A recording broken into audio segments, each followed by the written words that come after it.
Yes, people, welcome back to another video, another stream on the Guna Souls channel. Today's going to be slightly different where we talk about all things Barcelona, talk about Frankie De Jong, Dembele, Javier Tebas, and all the comments that are being made. And we also divulge into the financial situation of FC Barcelona and what their future holds. So if you are new, like, subscribe, and share. And there is a link to my Twitter down below if you do want to stay up to date, because you can't just do streams all day long. So do hit that like button and do share, and let's get right into it.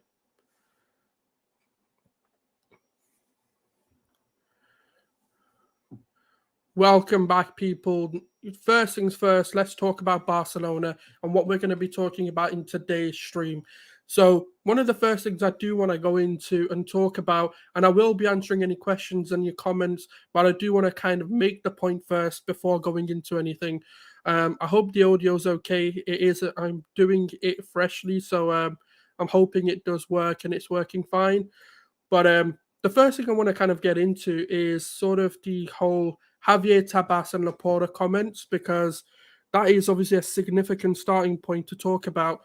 Javier Tebas, for those who don't know, is the La Liga president who um, essentially overlooks everything to do with La Liga and everything. Oh, where's this not? To do with La Liga, and he's the president, so he's meant to have a neutral position within everything that he talks about. But obviously, in recent weeks, we've seen the comments that he's had to make about Barcelona, which has sent a lot of their transfer targets into a frenzy. So, it hasn't really boded well, where Laporta's then had to come out and sort of defend his position. So, what did Javier Tebas say that sent the world into a frenzy? Well, he talked about the debt, and he talked about the fact that Barcelona aren't able to sign any players due to the 1-3 rule, and the fact that they have to repay a huge sum of money before they're able to do anything. So that obviously didn't bode well, with Laporta. And Laporta isn't one of these people who's going to just allow things to be said about the club. So he did turn around, and Laporta sort of responded to the initial comments that Javier Tebas had to make about, Barcelona, and said, well, he is La Liga president. He's meant to hold a neutral position when talking about clubs, and that he's meant to have the best interest of all clubs and not just certain clubs. And what he said has done a lot of damage to Barcelona. And the fact that Robert Lewandowski had the need to call before anything happened just goes to show like how much damage that actually had, that did. So where does this leave Barcelona? Well, a week later, well, this week actually, Javier Tebas actually came out and in response to Laporta and said that Barcelona are a money generating machine that will be fine. They've structured their loan in a really well done way, and that's allowing them to sort of be able to buy players. But one of the biggest restrictions that they've currently got is this 1-3 rule that's being implied by and sort of enforced by La Liga at the moment, which basically means, let's say, for example, you make 100 million euros on a player, you're only able to allocate 33 million, so a third of your transfer target, so 33% of your transfer sale is allowed to be used. So this obviously sort of sent a lot of things into a frenzy. It's sending, how do Barcelona recover from this now?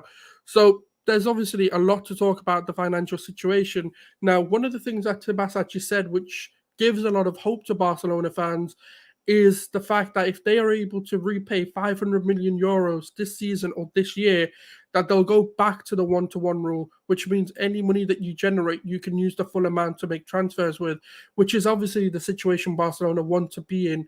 Now, at the moment, the fact that they're only allowed to spend a third of what they earn is what's hampering Barcelona and how they can move forward, meaning they'd have to do low, financial deals and structures.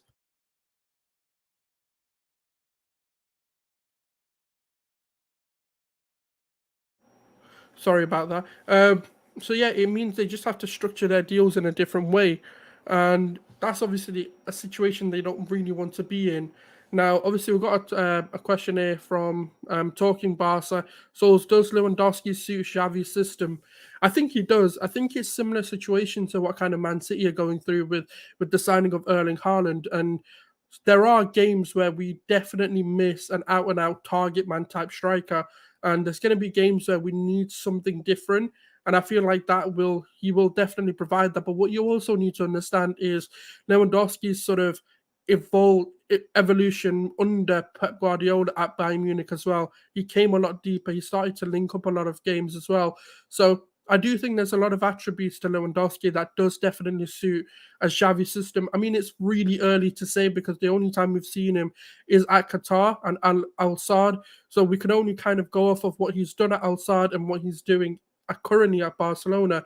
And it does seem to be the sort of blueprint of what Barcelona tend to do and their sort of DNA. So there's definitely reasons to say why Lewandowski would suit them. Now, notoriously, this system does require sort of a false nine more than an out-and-out striker. So there's going to be adaptability issues there as well, where he needs to adapt his game in certain ways to become that sort of player. But overall, I do think he will come in, and I do think he'll do a great job. And he's a goal scorer at the end of the day. So that'll be obviously fantastic for him. Obviously, if you are new here, do leave a comment. Do tell me about what you think about the Barcelona situation, and also hit that like and subscribe button. It does massively help as well. And kind of just going on to sort of the next point that I wanted to talk about was Barcelona's situation. Now, what are they doing to try and get out of the situation and sort of bring back hope for Barcelona fans? And one of the things that they're doing is what we call, or what they call, the financial levers policy, which the socios need to vote in for. And who are the socios? So socios are members of Barcelona who have the ability to vote. And it's kind of like, presidents come in and it's like a general election. So for a president or for Joan Laporta to be in power, it needs to be voted by the socios who are members of the club, who have a huge say on anything big that happens at Barcelona or any La Liga club, but obviously every club will have their own members. So they need to vote for something that's called the economic levers, which is essentially allowing 49% of the club to be sort of licensed and merchandised through sort of licensing products, and allowing, sort of 49% of the club to be in the public in a way. And what that allows is, it's projected that that amount will generate the 500 million euros needed to get Barcelona back on track. So that's obviously one of the things that they're looking to do. So when you sort of look at that situation, you can see Laporta is trying to do what he can do in these situations to get Barcelona back to where they need to be. So there is obviously for me, there's no need to sort of worry, because there's a lot being done behind the scenes to rectify the situation that they've been put in. Maybe Xavi wants a gunman. That's obviously talk about Lewandowski, which we will get into. We will be getting into transfers in a moment as well. We've got here, he wants a real winger and a target man because Oba and Lewa are target. Winger and a target man because Oba and Lewa are. Lewandowski is, I wouldn't say Oba's a target man, but I get what you're saying there. Leo is a much better passer than Oba, and he's often playing with a target man for Poland. Exactly. Exactly. So that's what they're looking to do in terms of this whole new system regen. They don't really have that anymore, like a Luis Suarez or a David Villa, for example, or even when Pedro used to play there and when Messi played there, they came in deep. That's one of the things that he wants them to do, is have that sort of striker coming in deep, linking up play, but also being at the end of things as well. When you look at Jordi Alba's link up, when you look at sort of what Dani Alves offers, Sergio Dest offers, and even when, Sergio Roberto plays in that position. All the transfer talk will be coming up in a moment. I'm just going to finish off what I've got to say about the financial situation first. There was obviously a proposed CBT offer as well, which basically means, or CVT or CBT, I can't remember what the acronyms were for it, but it meant that, a TV license deal worth billions and billions of euros, but they will be locked in for 50 years. So that's one thing that Barcelona no longer needs to sign because of other things that they're doing to rectify these situations. That's kind of obviously the Javier Tebas and Laporta comments and kind of the warring words that they've had. Just because of the sort of comments, what we will do is we will talk about sort of some of the transfers for now. And one of the things that I'll get into is what Talking Barca says. Do you think Frankie De Jong will leave Man United and will we be able to sign Bernardo Silva? Now, there's a lot of talks going on, and we're not concretely sure, but I do think Frankie De Jong will be a United player by the end of the summer. That is my personal belief, and there's nothing to indicate that he wouldn't be. And when you look at sort of the whole transfer saga, they came in at initial bid of 70 million euros, and Barcelona will not accept anything under 80 million euros plus add-ons, making the package overall value of 100 million euros. That is the bare minimum they're willing to accept. So the situation is more for Barcelona to now come back and actually put a bid in, which we've asked for. They're lowballing because they believe, and a lot of the clubs believe, Barcelona's broke.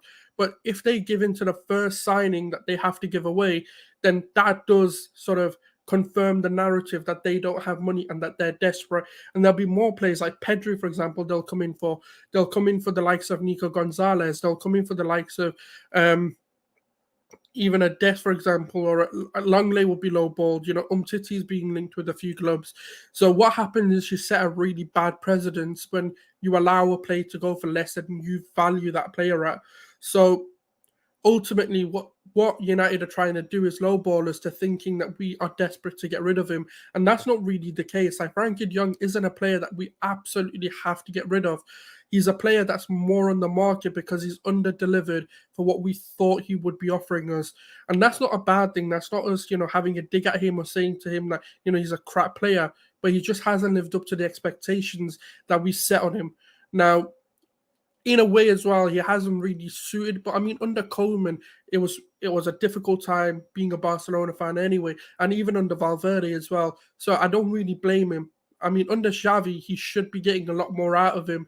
So I would like him to stay. If in my personal opinion, I would like a player like Frankie De Jong to stay at Barcelona and develop, because I do think he suits them more than he will at United. In terms of Bernardo Silva now, there's a lot of rumours to who's going to come into that position. Now, Bernardo Silva is one of the ones that is linked and been heavily linked.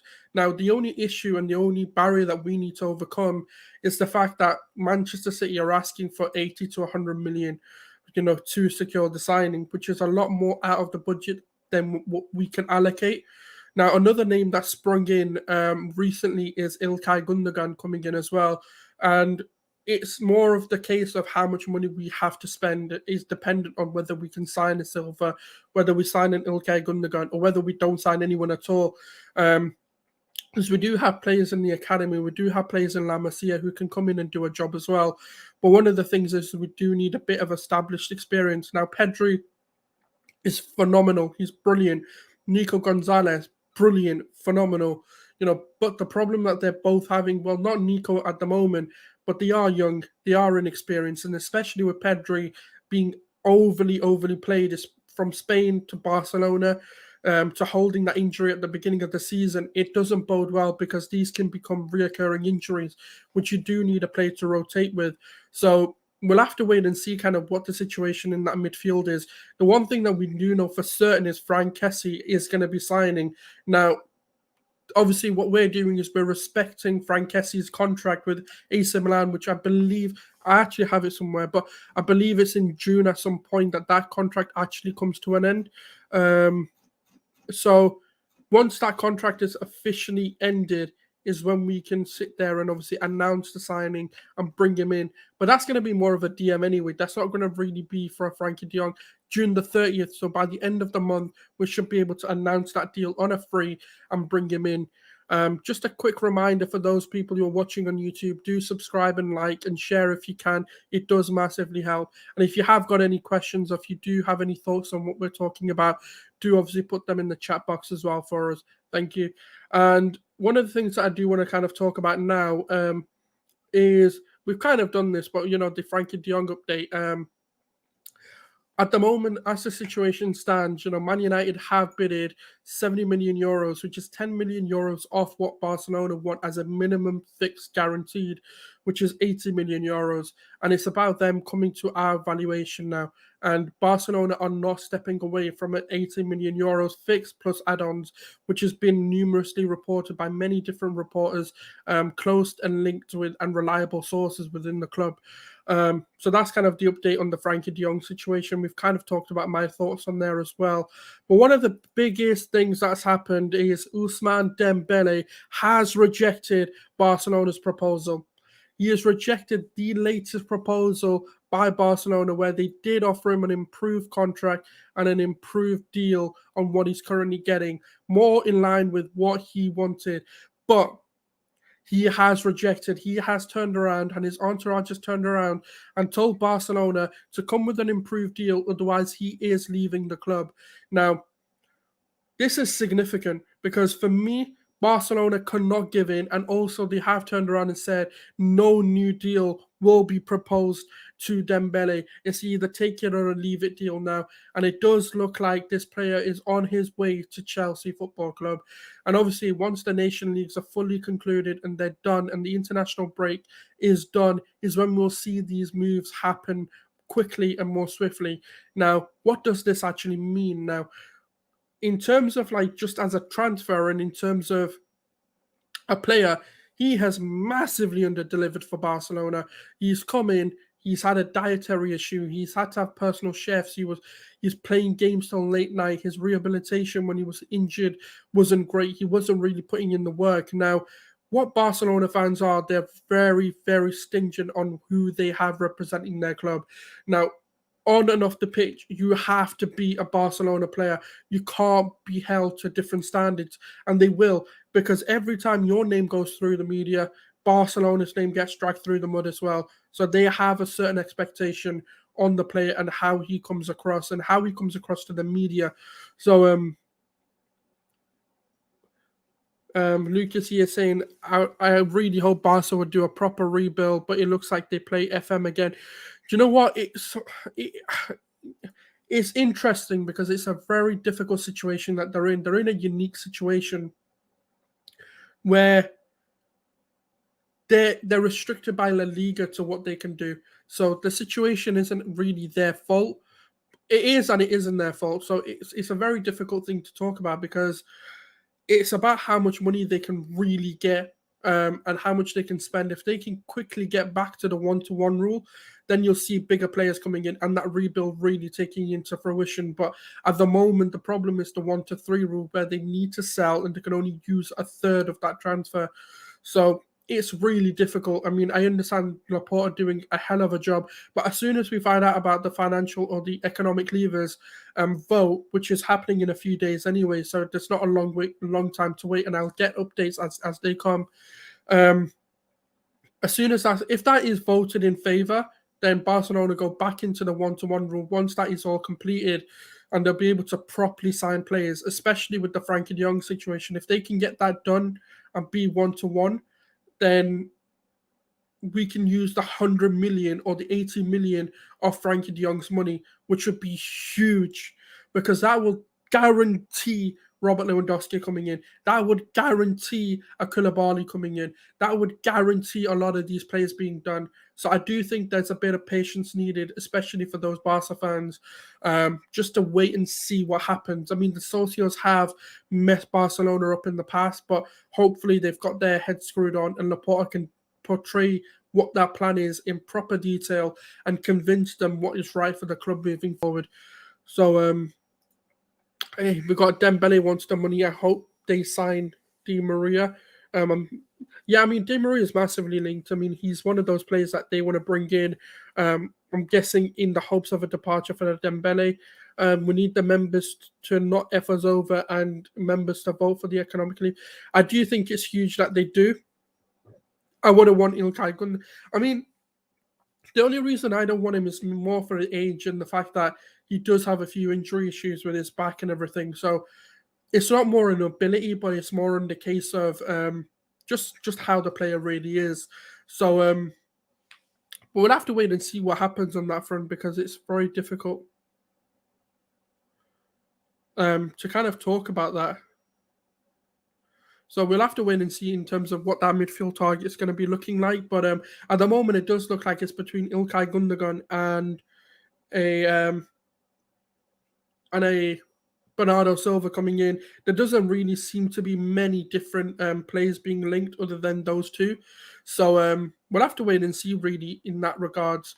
But if you guys got any questions at all in the Barca situation, do let me know, and we'll get into that as well.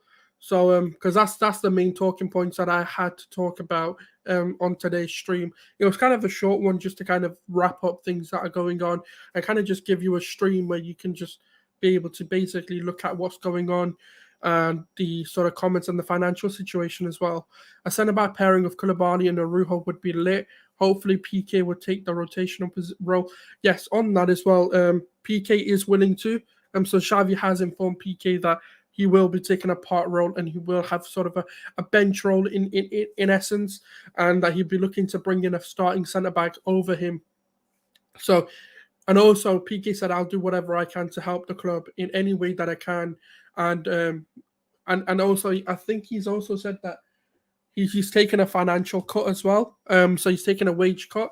So we'll have to wait and see what comes of that, because that's something which is currently in talk. So it's very difficult to really make a comment on. Do you think Dani Alves will leave and Aspi Alonso will come in? I don't really know, because I don't know what the situation Dani Alves is currently. I know he's obviously coming of age and he just wanted to help out Barcelona in whatever way he can. With the Aspi Alonso situation, it looks like they may be staying. I know Alonso's leaving, but Aspi might be staying. So we'll have to wait and see how that kind of comes out. But Alonso's a left back anyway, so it doesn't really change the situation with Dani Alves. It's just about whether Sergino Dest and Sergio Roberto can actually do the job. Who would you want Busi's replacement, Christensen or Kessie? Kessie would replace him. Christensen would be a centre-back anyway, so he wouldn't be replacing Busquets anyway. But for me, it's very difficult. Busquets is one of the hardest players, and this is why I keep saying that the hardest player for Barcelona to replace was always going to be Busquets over Lionel Messi, over the likes of David Villa, over the likes of Xavi and Iniesta, because those players you can find similar molds, but in a different way. So it was always going to be difficult to replace a Busquets who's a very, very specialist player in what he does. But Kessie can do a job in a different way. He's more physical. He's not as mobile as a Busquets would be, but he does read the game well, and he is a lot more physical, so he can do the job. But I've got to wait and see how good he can do that DM role. But in terms of who on the market would be the most like a Busquets, I thought it would be Frankie De Jong coming in and playing sort of a deep line playmaker role, but it hasn't turned out to be the case. But we'll have to wait and see on that one. But I do think one of the players who could come in and do a Busquets type role is a Basuma. Now, obviously, with that, it looks like he's on his way to Spurs for 25 million, with the medical being booked in for Thursday. So we'll have to wait and see what happens and develops on that one there. But why go for so many old players when you literally have so many wonder kids? I don't think it's a rebuild. Barca are just desperate for trophies again. Now, you kind of answer your own question in that, because it's similar to what Arsenal are going through. We have, I wouldn't say wonder kids, but we have a lot of young players who have the potential to become some of the best players in the world. And in a Bukayo Saka, in an Emil Smith-Rowe, in the likes of a Gabriel Martinelli, etc. So when you then look at mixing that in with those experienced players, you have to have a bit of a mix. You need those, experienced players to get you over the line, but you also need those young players to add a little bit of competition and a bit of fierce and rivalry in that, and also players who just understand Barcelona as a whole. So yeah, I do think they need both. I understand that it looks like every transfer seems to be very old and established players, but at the same time, that's what's needed at the moment as well. Because if you're going to have too many, because don't forget, we've got Abde as well, who can play up top. You've got the likes of Ansu Fati, who's constantly injured, so you do need someone to come in for him as well. And then you've got the likes of Ferran Torres, who's established young player. He's only 22, I believe, or 23. So we've got a really good mix, and it's about building an experienced set of players and a senior set of players for those young players to build on as well. So it's about getting the balance, and I think that's what they're looking to do. So we'll have to wait and see on that one. Apparently, Sergio Roberto will be a rotational player. Dani Alves will leave, and Dest and Aspi as right backs, Alonso and Alba as left backs. Yeah, that's what I'm hearing as well. I'm looking at. I think Sergio Dest will be making a step up and becoming a huge part of what we do. Because what we need to understand is traditionally how Barcelona used to play with their fullbacks being a lot more advanced and sort of Busquets sitting back in front of the defensive line and sort of spreading your two centre backs wider to kind of create a false illusion of a three in the back. So we'll have to wait and see kind of how that one plays out. But I do like the likes of Dest. I think hopefully he develops a lot quicker this season because we're going to need him to. So we'll have to wait and see what happens on that. And Alonso and Albert is fine. And Dest, Aspi, and Roberto are sort of a utility man will be perfectly fine for me. Xavi apparently thinks Busquets, Bernardo, Pedri equals Busi, Xavi, Iniesta. Thoughts?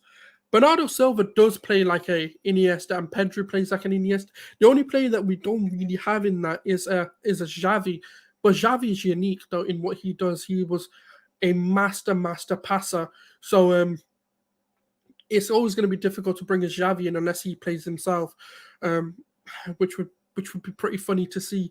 But yeah, no, I mean, look. It's Xavi, yeah, Iniesta, you can get his mold, but you'll never get his talent. But Bernardo Silva does play like him. He's a ball carrier. He loves to dribble, which is same as Pedri. So it's not going to be exactly that, but I do think there'll be a sort of a resemblance to a level of that because they're both technically very gifted players in Pedri and Bernardo Silva. Both have got huge passing ranges on them. But the only addition that they have is they can also ball carry, which is brilliant. And also, we've seen Pedri strikes this season. They are phenomenal. He's got a really good ball striking ability. So that's also going to play into midfield goals. And then when you look at Bernardo Silva, especially this season, if things aren't working out, you can put him into a false nine as well and just bring in a different dynamic to the team. Also play on the right. He can also play across the attack as well. So he'd be a brilliant player to bring in. So we'll have to wait and see how that one develops out. We need to sell Deadwood just to terminate their contract. Deadwood, should we just terminate their contracts or try to sell them? I mean, you always try and sell players at the first hurdle, and then once you can't and they're just eating up wages, that's when you look to terminate. I mean, we're not in a position to really spend money on terminating contracts as we are sort of state-owned. I would always try and sell them, even if you can just get a very low fee. I mean, rather than terminating the contract, just give them away and see if any club is willing to bite on that. But we'll have to wait and see kind of. But I would try and sell first before terminating. You might make $1 million, $2 million, $3 million out of a player. You never know. Do you think Lucas here with a question saying, do you think Rafinha goes there? It's interesting because it's not whether I do think they want him, but it's not about that anymore. It's more in the case of whether they can get the funds allocated to bring him in. So it's that's more of the situation at the moment. It's more about whether they can acquire the funds because don't forget they didn't get relegated. So that means I think the clause is something between 50 to 60 million. And if they got relegated, it would have been 25 million. I mean, they were banking on him getting relegated, unfortunately, to kind of bring him in early. So I think it can be done. It just depends on the financial situation, which we'll find out by the end of the week, kind of what the situation really is. So we'll have to hold tight on that one to find out. So Umtiti, Langley, Brathwaite, Pjanic, try to sell them or loan them. Umtiti will probably be a loan. I don't think any club is willing to sort of take the plunge on him, especially with injury crisis. Langley, you could get a decent fee. I think you could get somewhere around 10 to 15 million if you really tried, maybe a bit less, but we'll have to see on that one. Braithwaite, I don't know how much you can get, so probably just try and sell him for as much as you can. And Pjanic, again, I don't know who's interested in him, so it's probably going to be a loan. To be honest, Langley probably does need a loan more than he needs to be sold. I do think there's a player in him, but we just gotta wait and see kind of what happens and how that develops. And yeah, the Rafinha is a 50 million, I believe it was as well. And can Nico be a good replacement for? He's showing he can be, but at the end of the day, he's a very young player who needs a lot of developing. Luckily, we do have Busquets for one more season minimum. He did say he does not want to continue after next season, so we do need Nico to kind of learn as much as he can. But then again, we've put so many people in this bracket. Oriol Busquets, for example, was meant to come in and do that job. Oh, who's the other one now? It's just evaded my mind. A blonde kid, yeah, but I can't remember his name now because he was at the club and he came through La Masia for, I think it was like 4 seasons ago, but I can't remember his name for the life of me. But he was meant to come in and replace Busquets as well, but couldn't do the job. So I'm not going to put that pressure on him, but I do think he could be a good replacement, but in a different way. Nico's showing different types of attributes, so we'll have to wait on that. I don't think putting that kind of pressure on Nico at the moment is probably a good thing, but we'll have to see. I mean, he's got Busquets for another season. We've got obviously a lot of competition, a lot of cup competitions to play in as well.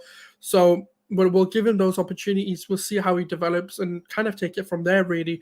There's no point in rushing the player in. But yeah, no, that's pretty much obviously the stream that I had in mind today. I kind of just wanted to talk about Barcelona's situation, give you guys a quick update on sort of the transfers. There's a final question here which I will answer. I think Xavi should change to the formation to a 4-2-3-1. I think it's working. I mean, there could be an opportunity to use that if things aren't working, but I feel like the 4-3-3 is working fine, especially with the transitional play that they have in mind as well. So yeah, no, I think keeping things the same at the moment and just kind of going into pre-season with a few formations in mind and a few systems in mind, just in case you need to change things, will be a good thing to see. I mean, the pre-seasons are starting soon anyway. I think they start next week, so it'll be really interesting to see kind of what Xavi has in mind because it'll give him time to kind of implement them in a non-pressure situation. But no, thank you very much for those who have tuned in, commented, liked, and subscribed. And I do massively appreciate it. I will be becoming more consistent. I'm thinking about doing a Arsenal dedicated stream, maybe tonight if I have time. But definitely tomorrow will be an Arsenal themed stream where we talk about sort of the current updates and the situation at Arsenal, and also kind of just giving my thoughts on the season as well. So do subscribe, do like and share, and thank you very much for tuning in, people. Have a blessed day.